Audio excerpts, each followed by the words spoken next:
কোরআনে আল্লাহ বলছে ওয়া'মুর আহলাকা বিস-সালাহ ওয়াসতাবির আলাইহা। হে নবী, আপনি আপনার পরিবারের সদস্যদেরকে নামাজের আদেশ করুন এবং আপনি নিজেও নামাজের উপরে মজবুত থাকুন। এই যে আপনি নিজেও নামাজের উপরে মজবুত থাকুন, তার মানে নিজের দিকেও পূর্ণ সচেতন সজাগ দৃষ্টি রাখুন। এই পরিমাণ ইসলামের কামই করলেন, এই পরিমাণ মানুষের জন্য দৌড়াইলেন যে নিজের জামাত ছুটে গেল।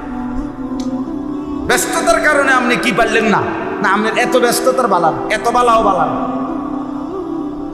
উনি ওই মেল মিটিং করতে করতে, মানুষের সমাধান করতে করতে জোহরও গেছে, আসরও গেছে, মাগরিবও গেছে। কি ব্যাপার, কেন করতে পারলেন না চাচা নামাজ? যে মানব সেবার কারণ, জনদরদি। উনি মানুষের সেবা করতে গিয়া নিজে পেশাবের উপরে দাঁড়াইয়া আরেকজনের গোসল করায়, আরেকজনের পবিত্র করায়।